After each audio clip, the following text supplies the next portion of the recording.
Dans une déclaration vidéo rendue publique le 17 août 2025, l'ancienne ministre des Armées, Essosimna Marguerite Niakhaté, appelle à la reconstruction du Togo dans l'unité et la réconciliation nationale. Reconnaissant ses liens avec la famille Gnassingbé mais affirmant son droit à la parole, elle dénonce les dérives du régime, invite Faure Gnassingbé à démissionner et exhorte les forces armées à se ranger aux côtés du peuple pour une transition inclusive et apaisée.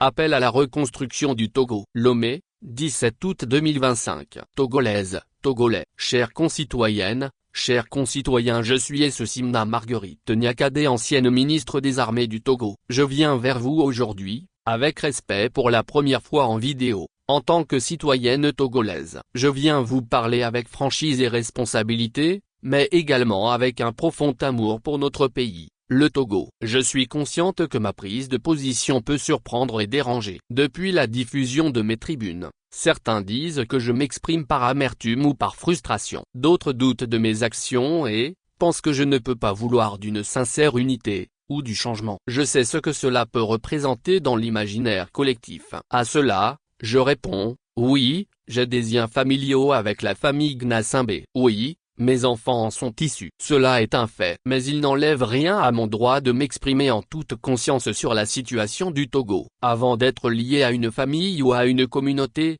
je suis avant tout une citoyenne togolaise, lucide qui n'accepte pas de garder le silence face à ce que subit mon pays, notre pays.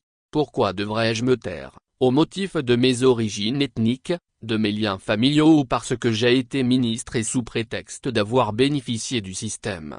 Garder le silence face aux dérives que j'ai constatées quand j'étais dans le gouvernement serait trahir les valeurs qui me sont chères et qui constituent mes repères de vie. Ce serait renier ma conscience. Ce serait trahir le peuple togolais. C'est donc en toute légitimité que je revendique aujourd'hui mon droit de parole et que naturellement je me joins aux voix qui appellent au changement. Seuls les esprits fermés refusent d'évoluer. Chères concitoyennes et chers concitoyens, le silence, dans ce contexte, est une faute morale. L'inaction est une complicité et il est important de ne pas laisser la peur dicter nos actions et nos choix car, c'est en surmontant nos peurs que nous pouvons réellement avancer et agir de manière plus éclairée et courageuse.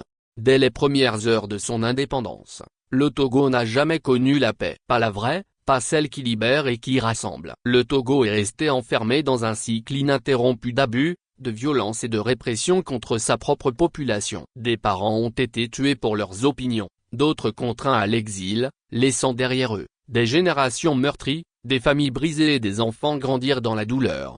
Des Togolais, qu'ils soient du nord, du sud, de l'est ou de l'ouest, ont été contraints de fuir leur propre pays, non pas pour une meilleure vie, mais pour survivre.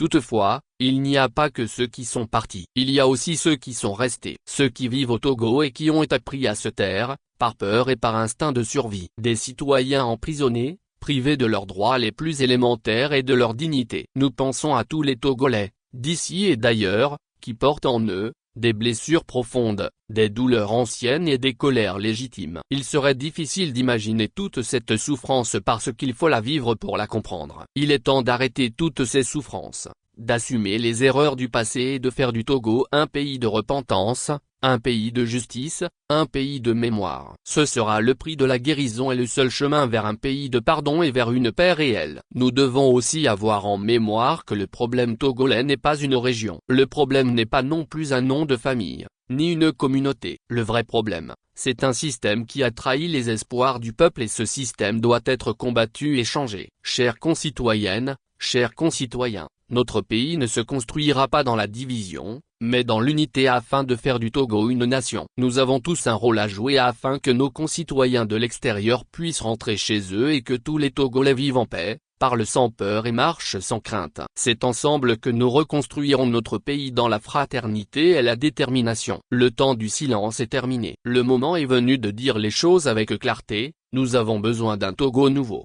d'un pays libre, juste, réconcilié et tourné vers l'avenir. Le Togo est en effet un pays riche, doté de ressources humaines et naturelles considérables. Il devrait être un modèle de développement. Hélas, les années de privation de liberté, de mauvaise gouvernance, de corruption endémique et d'impunité ont gravement compromis notre avenir collectif. Nous sommes conscients qu'il n'est pas facile de gouverner et de diriger, mais le régime actuel a eu le temps, les moyens et toutes les opportunités pour changer le destin du Togo. Malheureusement, il a échoué et il n'y a plus d'excuses. Laisser Faure Gnassingbé au pouvoir encore ne changera rien. Il doit d'une manière responsable démissionner pour laisser la place à une transition apaisée, inclusive et nationale en vue de la reconstruction de notre pays. Le peuple togolais doit prendre ses responsabilités pour intensifier son engagement citoyen dans la paix et la légalité, pour que le changement tant attendu devienne réalité.